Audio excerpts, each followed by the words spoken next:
right, here we are, the frozen tundra of Indianapolis. We got Jason Brazzel, BPF, the Hookbook Jesus, with his credentials on. Look at him. PRI. This is day 2 of PRI. Day 2. Back here, we got Logan and Ben. Guys, you all right? Yeah, they were bad. So we had to put them down here. So, we are almost here. We're a little bit late. I was doing some editing this morning, but we have some awesome news. 1:30 got a press conference thing for Drag Illustrated 30 Under 30. I put the link in the description a couple times. Asked you guys if you guys feel like I deserve it, or if I do anything for the sport to nominate me, and you guys did just that. So thank you guys, all the amazing fans out there that watch the channel, that support. You know, I do this so I have fun with my friends. This is a lot bigger than me. You know, we got a shop, a bunch of people that work there, and we want to have fun, and we want to show people that, you know, go out there and do it. Just go and have fun. If you think about you might want to drag race, go do it. Set some goals and go after it. But what we're doing today, we're going to walk around PRI a little bit. We're going to meet up with some people. We're going to go to the Drag Illustrated little press conference thing, and just hang out and give you guys a little inside look at what goes on at PRI. This show isn't for the public. You have to have credentials. You have to submit them and pretty much say that you're in the industry or do something like that. But it's awesome. We met a bunch of great people, a bunch of new contacts, and it's awesome when people come up and say, like, hey dude, watch your channel, love what you're doing, because that's why we do it. We do it because, not because we want to talk to a camera all the time, but we want to impact you guys in a positive way and have fun. Right? Yeah. I'm just wondering why all these people are getting out of the car in front of, like... Alright, you guys know the deal. Oh, look at this. The first stop, of course, we got to go and see our boys at Strange. This is Andrew. I didn't even tell you I'm putting you on video. I'm just doing it. So you got no choice. You got no choice. He is my dude at Strange, always hooking it up. And we're over here next to the center sections. Which one do you want me to steal again? It's going to be this one, our Pro HD. Oh, brother. That's what the car chef had off in the bed, you know, from the get-go, because you have this one on this side, actually. That's like the... I'm just getting into it. That's our beginner case. That's our S case. Wow. He's over here calling me a beginner. Do you hear this? He's a beginner. I didn't know where you're going with this. I didn't know you're going to be hooked up with Hookbook Jesus. But, yeah, when I get back, you know, I'll be calling you and place an order. But I had to show love to the guys over at Strange. Awesome rear ends. You're doing some rear end stuff now. Everything you do is Strange. Yeah, everything will be Strange. Talking to Andrew, man, definitely. Can't go wrong with it. And we got Strange shocks, Strange brakes. I say you're like my brake guy. I literally get every car has Strange brakes because, I mean, they stop, which is great, and they're the best. Lightweight. I mean, can't go wrong. So the stuff you guys are doing, you definitely cannot beat our brakes for. Awesome. Well, here we are, Strange. They got Stevie Jackson's car in the booth right now, but the only car here I'd say it's faster than the cow. That's on. The only car that's faster than the cow is in the Strange booth. Yeah, it's right here. That's the only one. All right, we're over here in the press conference room. I got both my fathers with me. And they've been making fun of me the whole time that I'm going to grab the mic, but I'm not. He's got to. Look, the peer pressure's going to get to him. He's going to have to. He's going to slob all over that thing. I don't have to speak up there, thankfully. Jason's making fun of my pants and my socks, so I'd say it's just another normal day here with the crew.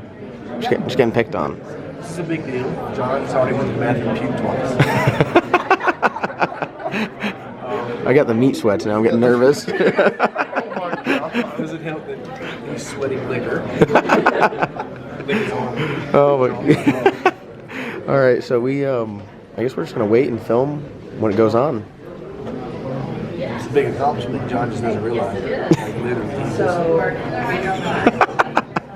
Some validation along the way to keep these kids going when they start, you know, stringing a couple of rough weekends together, or maybe a couple of rough years together. And that's where the Drag Illustrated 30 Under 30 was born. We were actually sitting in this very building right down the hall going, what can we do, not to sound like a politician, to make drag racing great again? What can we do to make this sport better? And I really feel it starts with making sure we've got kids feeling good about this, that they're excited about it, that they want to be part of this club, that they feel good about what they're doing, even if they're not getting rich, even if it's not the popular thing to do. Because a lot of you, probably, I don't know about you, but when I was growing up, all my friends, I was 16, 17, 18 years old, all my friends were 50. right? All my buddies were old men. I come to the racetrack and come to school on Monday or whatever, my hands are still black from working on the clutch of my dad's car. You know what I mean? They're like, what's wrong with you? You take a bath? I'm like, I can't get this shit off. You know? And it's a weird existence, right? And I just think that it fell on us, my group, what can we do to celebrate these young people and make them feel good about spending their weekends at the racetrack. And even beyond that, there's another level that I feel like I was at the tail end, unfortunately, of it being cool to be a car guy, right? So like when I was graduating high school, I had a 1987 Chevy S10 with an angled plug head, aluminum headed small block in it, right? Ran 1090s, bench seat, column shifter. It's a pretty cool street car. But everybody in my class thought I was a weirdo because my truck was really loud, it sat really low, I had to like inch over the speed bump so these headers that I had built by Sanderson didn't get dinged up. You know what I mean? It was such a weird thing. The cool kids had Mitsubishi Eclipses and whatever else, and it was a weird thing, so I was at the tail end of that. And I was always jealous because I wanted to grow up during like the American Graffiti days, right? I want to wear a leather jacket, you know what I mean, roll my sleeves up, that's what I wanted. And I think it's our responsibility to recreate that, right? I want to do something that makes it fashionable to be a car guy, make it cool to have a shop towel hanging out of your back pocket, right? Make it cool to have a car that's loud and do burnouts. And we've been blessed here in 2020 or headed into 2020, as far as I'm concerned, by way of the NHRA, the street outlaws, no matter how you feel about this stuff, you can turn on a TV at any given time and more than likely see somebody doing a burnout. And I don't care where they're doing it, a moon, you know what I mean, a foreign planet, or a public street, I don't care. If they're doing burnouts, I'm happy. It feels like victory to me. That's what we need. And I gotta say, man, this 30 under 30 deal has taken on a life of its own.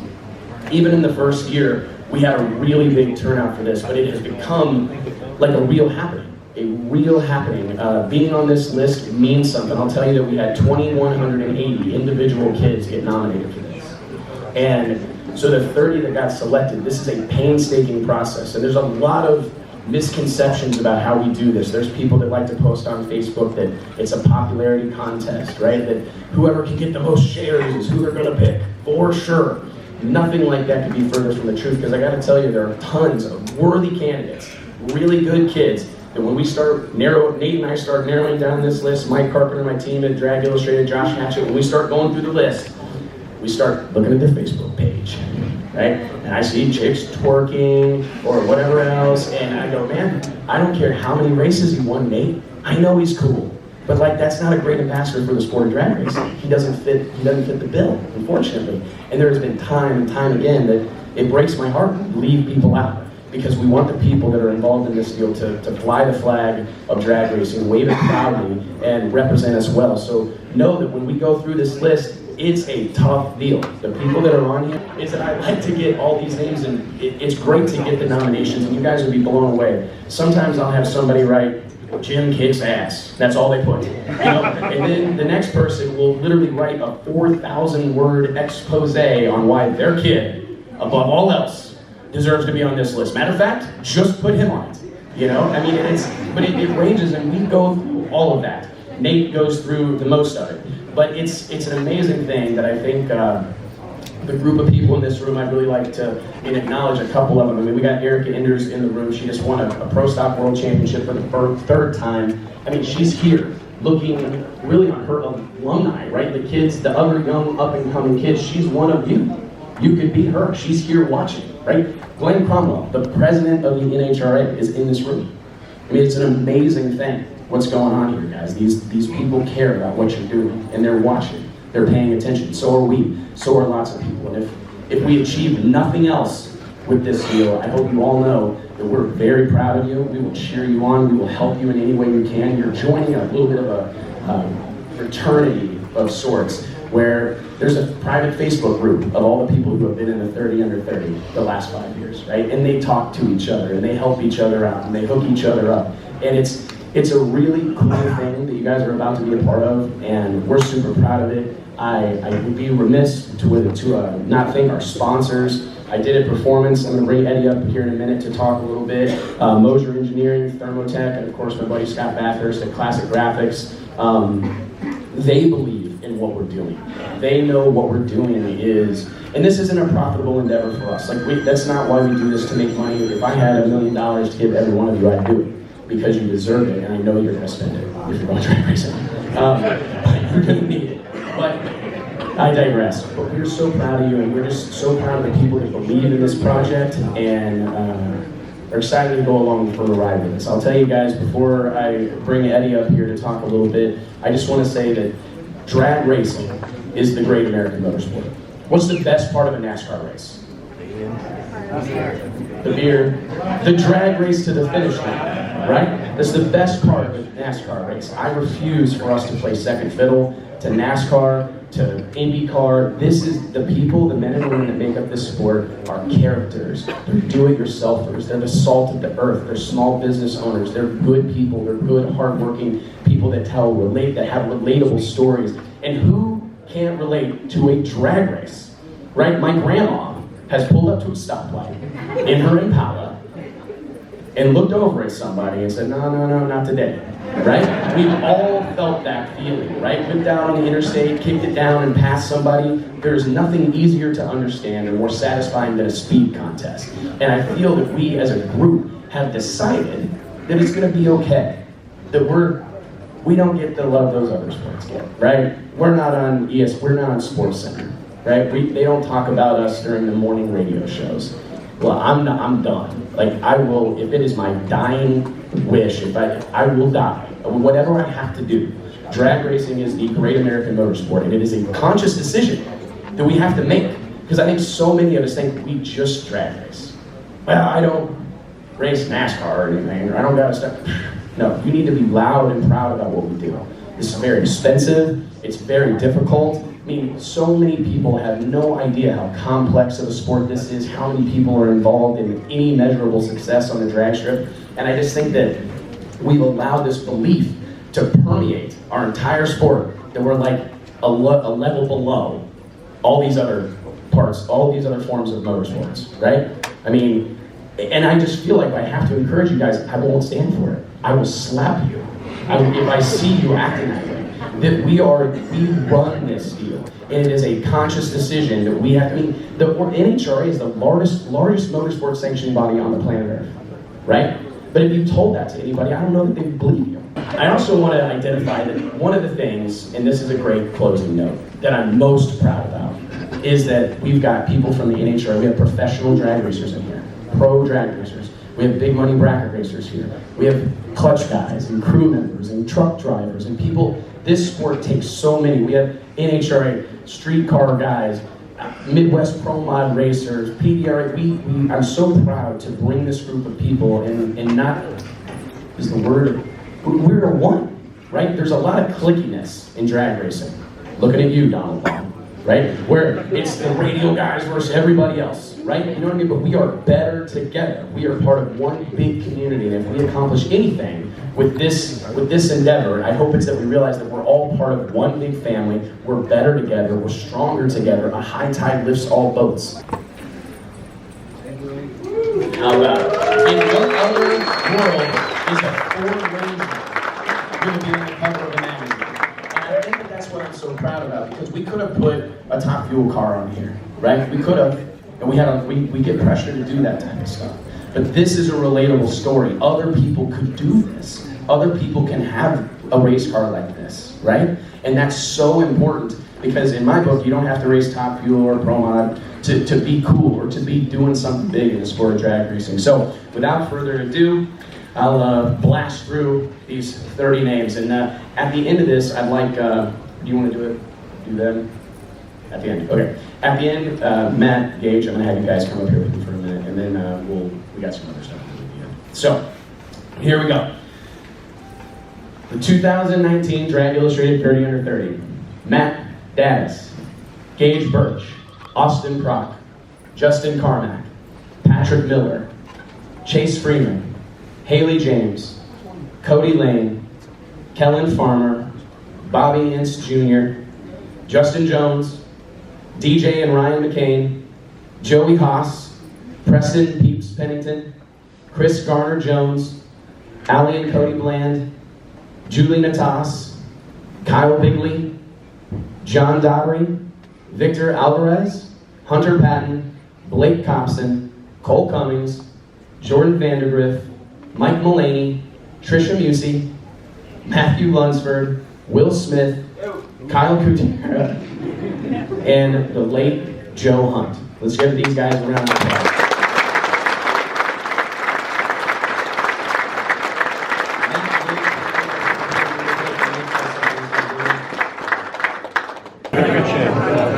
Makes sense. Like just got there.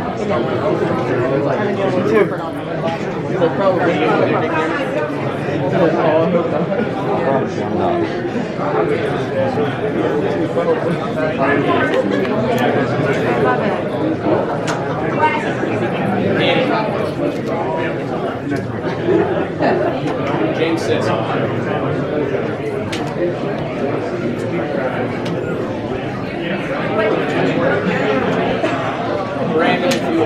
Dog, I should have a big dog. I mean, seriously? No.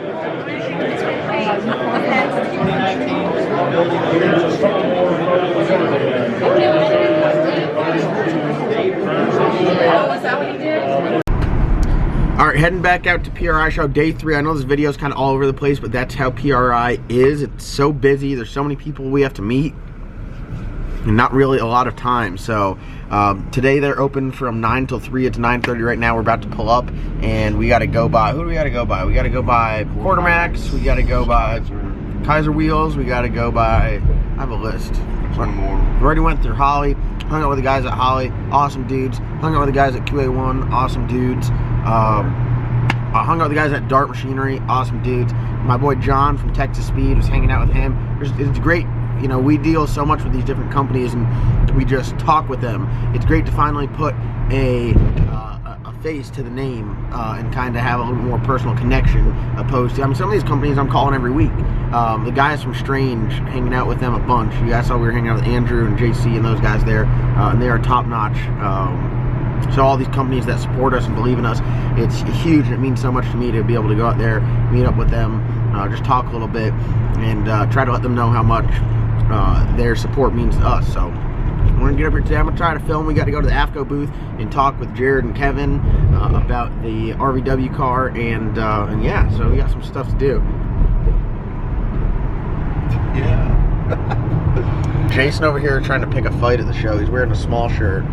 It's medium. But all right, guys, over here at the AFCO booth, you guys have seen this car before. TKM powered RVW car. Look, it's got the shine from Joe C. Dieter's Custom Finishing on it, and it's shined up, looking good. The guys from Nano Pros did a little ceramic coat on it, making it shine.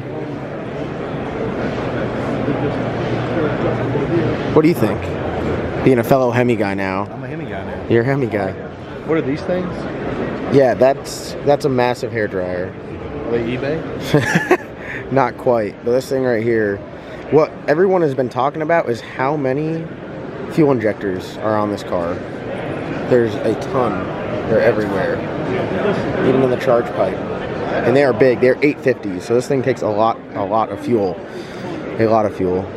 20 850s? Yeah, 20, something like that. It's got 20 fuel injectors. 2. Yeah. Talk about going through fuel. That'll probably empty that fuel cell. You know what's crazy is how small the charge pipe is. I feel like the charge pipe on the money shot is bigger than that. Yeah, your Pro Charge, your F1, no, F3 X140. 140. You got the big one, but they have 2. So volume wise, and I will say I'm super picky about a merge pipe. Look how nice the merge pipe is on that. This is President Trump, Brad Anderson, and Alan Johnson.